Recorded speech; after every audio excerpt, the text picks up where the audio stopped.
On this day in 1951, Gil Heron made his debut for Celtic. Gilbert St Elmo Heron first came to the attention of Celtic during their tour of North America in the summer of 1951, and the Jamaican international centre-forward signed for the club from Detroit Corinthians on the 4th of August. The Berwick Advertiser of the 16th of August 1951 wrote that he had played alongside four of his brothers at Detroit, whose forward line read, Heron, Heron, Heron, Heron and Heron.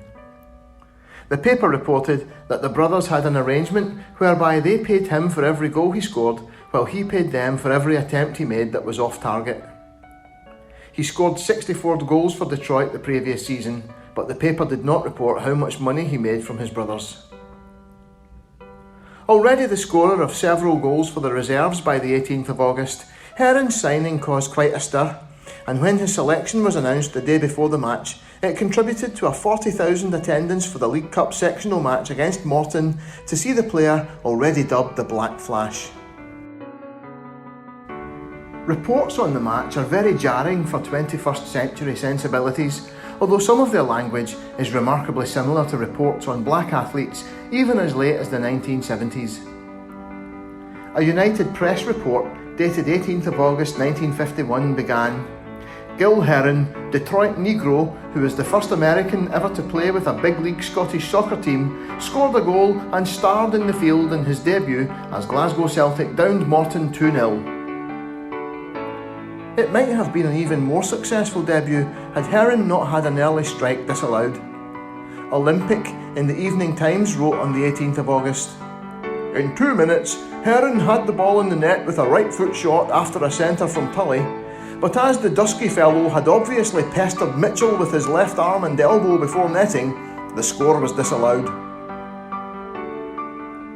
After Bobby Evans scored on 28 minutes, Heron's big moment arrived 10 minutes before half-time. The Evening Times reported, Peacock, Tully and Heron were in line ahead formation when Peacock passed forward to Tully.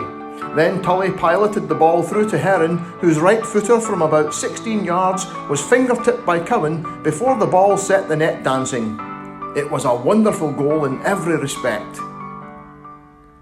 The Dundee Courier of Monday the 20th of August 1951 described it simply as a wonder goal. Heron's performance was notable for more than just the goal. The Evening Times report is suggestive of an inventive and intelligent player, able to link up well with teammates and create openings for the other forwards. Olympic recorded, Fallon and Evans began to push along some inviting balls to the middle, and from these Heron demonstrated that he was more than just a bustler. He first drew Tom and then glided a nice pass forward to Peacock, who was hurried into a feeble finish by Whigham. Later in the report he wrote, Heron was not thoroughly warmed up, and a clever pass from him to Collins had the whole Morton defence in a panic. Celtic claimed for a late penalty after one intervention by Heron, Olympic writing, Again Heron revealed his football sense. A right foot flick to the running in Peacock when an outside pass to Tully was expected. Peacock almost got through before he was sent sprawling in a fashion which raised shouts for a penalty. The Sunday Post next day headlined its report, Celtic's Jamaican a box office hit, and opened with, Make no mistake about it, Celtic have struck a black bonanza in Giles Heron. The big Jamaican centre-forward enjoyed a most promising debut in this League Cup tie, and if he makes the progress reasonably possible on this display, he may become a tremendous box office attraction in Scottish football.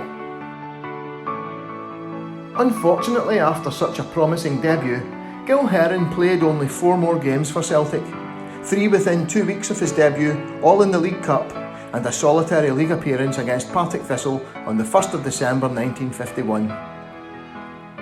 Gil Heron was released in May 1952 and joined Falkirk. So what went wrong?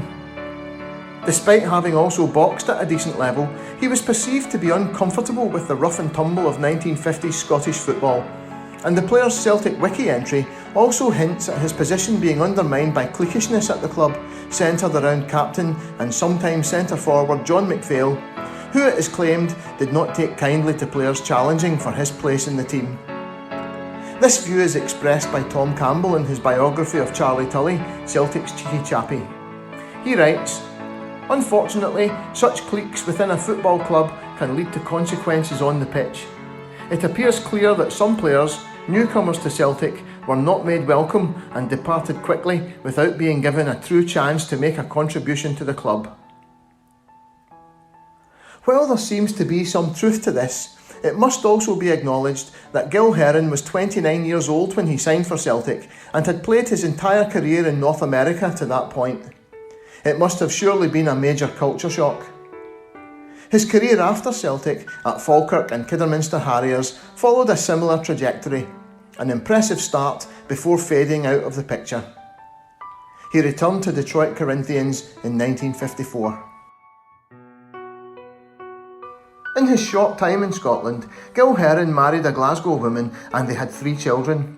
But his most famous child was of course the jazz musician and poet Gil Scott-Heron, born in Chicago in 1949. He didn't prove to be a trailblazer.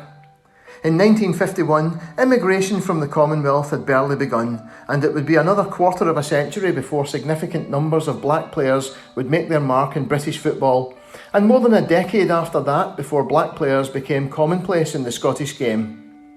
But Gil Heron was the first black player to play in Celtic's first team, and he proved a popular figure at the club in his brief spell. Gil Scott-Heron later told a Scottish journalist, "My father still keeps up with what Celtic are doing. You Scottish folk always mention that my dad played for Celtic and it's a blessing from the spirits. Like that's 2 things that Scottish folks love the most, music and football, and they got one representative from each of those from my family."